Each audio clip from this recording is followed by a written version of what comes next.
Jalen Rose. What up, dog? I'm David Jacoby. And on the cool check-in. Together with Jalen Jacoby, what is it that we do? Give the people what they want. Jalen, all eyes were in Houston last night for Chris Paul's return. Yes, they were. In a Thunder uniform this time. James Harden, 40 points. Russell Westbrook, an energetic, electric 21, 12, and 9, 1 assist away from a triple-double. Jalen, do you think the Rockets brought a little extra because CP3 was in the building? I think so, as they should. That's what teammates do, try to pick you up, whether you playing against your hometown team and letting you borrow their tickets, whether it's trying to show up from a team that traded you, that you got close to your goals when you're Chris Paul, but you weren't necessarily able to achieve them. And I want to pump the brakes on all of those people that feel like him joining Houston was a failed experiment. It was not. They had their chances.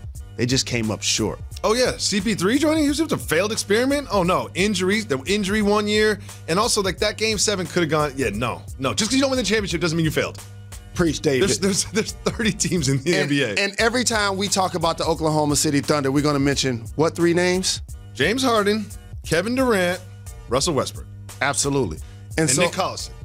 Shai Gilgeous-Alexander. And so now all of a sudden, when you're Chris Paul and you return, of course, Russ is going to have some juice playing against his former team. But what stood out to me, and we just showed that highlight, there were a couple of plays where James had the ball and he fed Russ on cut. Yep. Russell had the ball, and I almost spilled my sake on myself. With that kick to the corner?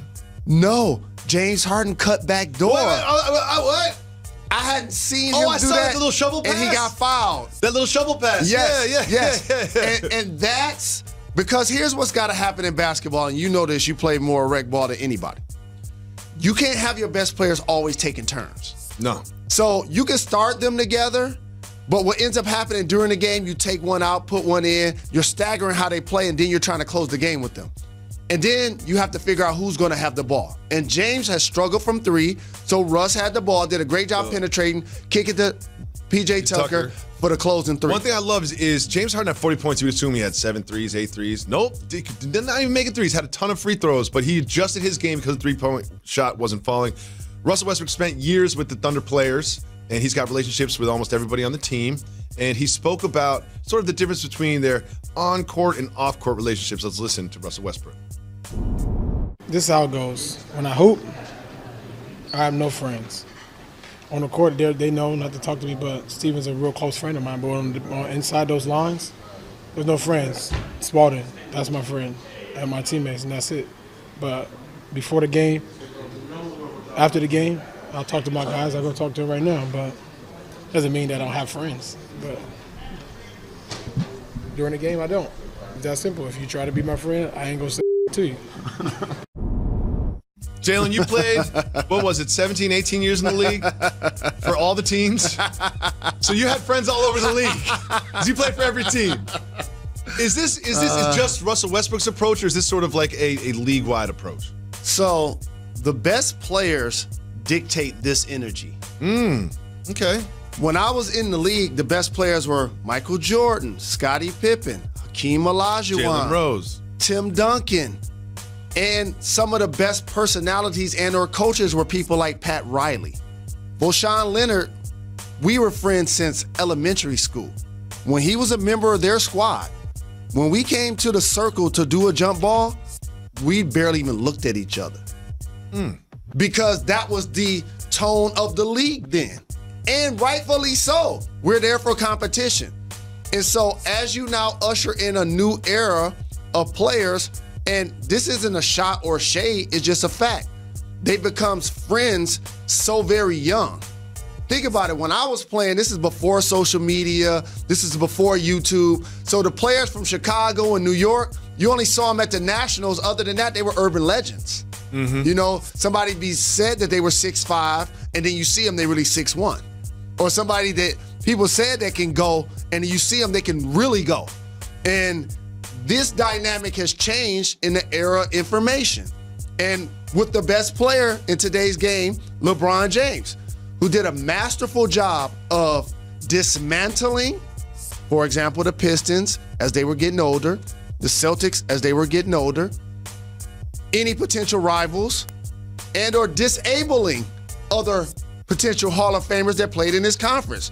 End up joining D-Wade, joining Bosh. Melo and the Knicks didn't get there. Rose and the Bulls didn't get there.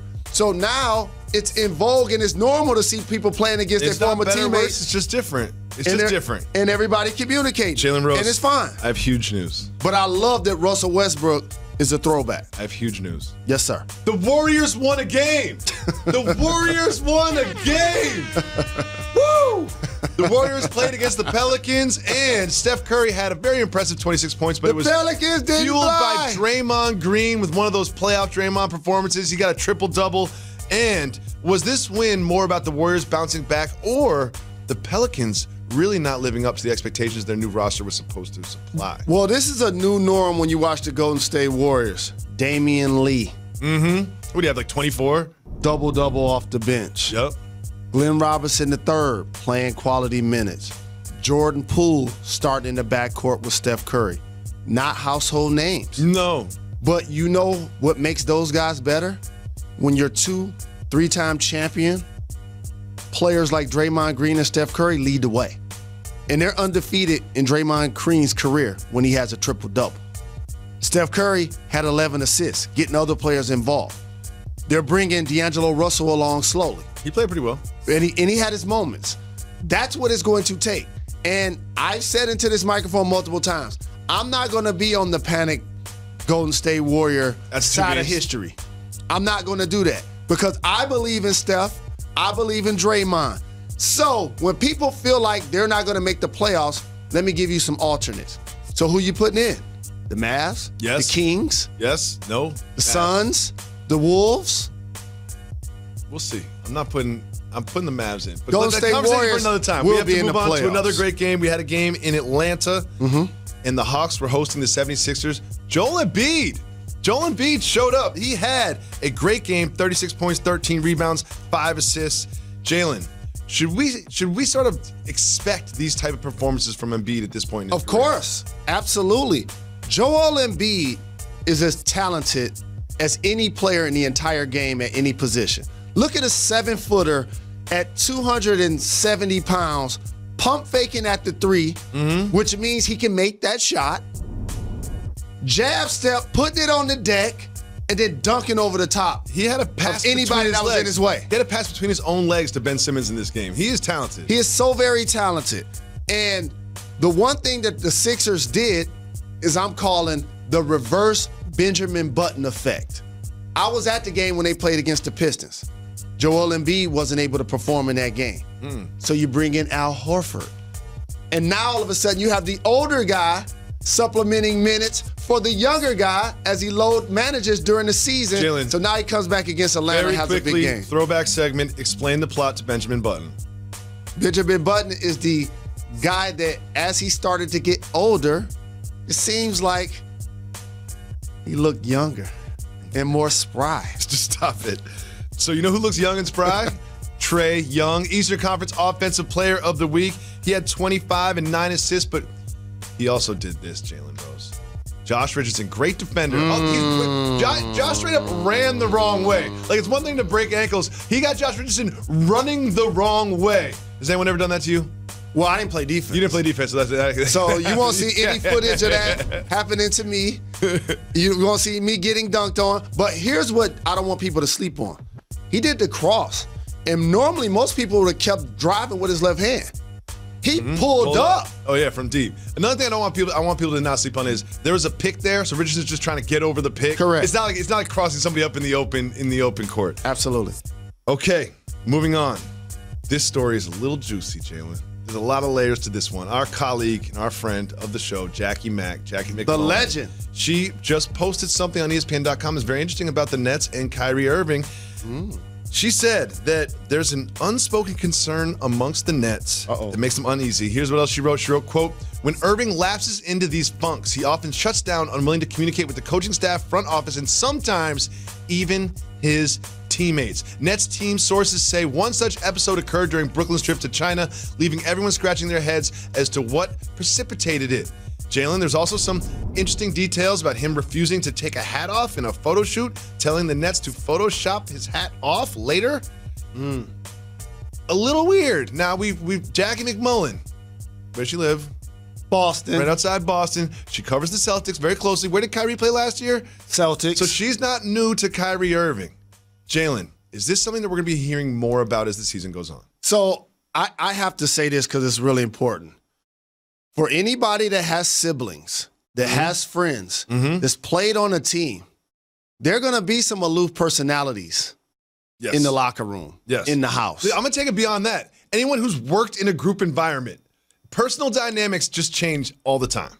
And when this is what you do for a living, certain people behave different at their job than they behave in their personal time. So when he's on wax with his team, I'm pretty sure, like anybody else, there's going to be emotional ebbs and flows.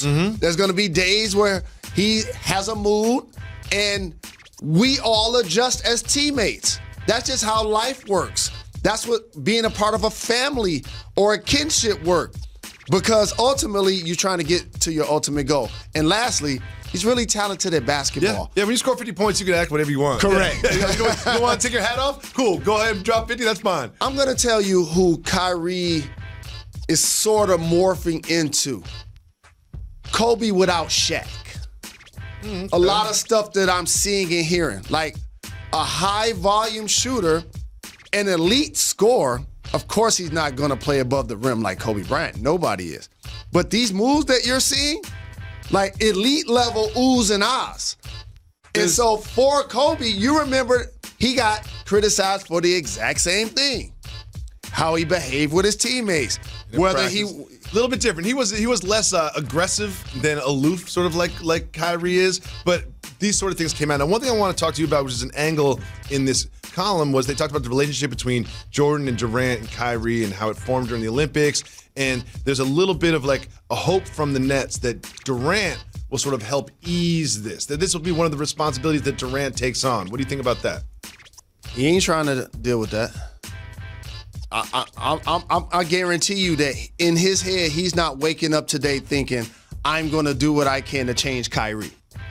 Or I'm going to give him some advice on how he should behave. We had a quote where he was like, Kyrie's an artist. You know what I mean? When you use the word artist, it's like, oh, okay. It's like when you book a musical artist for your guests, you're like, oh, they might show up at 10, they might show up at 10:30. Correct. Like, they're an artist. Correct. You know? Like Lauryn Hill. You go to the concert, you know what you're getting, right? Yeah, exactly. Same thing when Kansas booked Snoop Dogg. You know what you're getting. Yeah. And a lot of people underestimate, though KD, in theory, is considered the OG in the dynamic because he's played in the league a lot longer. Kyrie was the lead recruiter to the Nets, not the other way around. So based on that dynamic, I'm pretty sure they see themselves as a parallel, and I don't believe KD's going to take it upon himself to try to change Kyrie. I feel a bit of a responsibility to mention that in the article there was a lot of examples of him being a great leader and teaching some of the younger people on the Nets and his work ethic. Like this was not a Kyrie has mood swings piece. This was Kyrie's role with the Nets, both positive and negative. This is why I need to get on the telephone and get Kyrie Irving on our program. Okay. So that we can ask him. Because in a family dynamic, in a team dynamic, you're going to have unique personalities. Yeah. And if that person just so happens to be your best player, you deal with it. I've been dealing with your weirdness for 8 years now, man. Talk about dynamics, quirks. Please. Jalen, Monday Night Football, not bad. Also, I have great news for the two of us about a UFC fight this weekend. That is all right after this.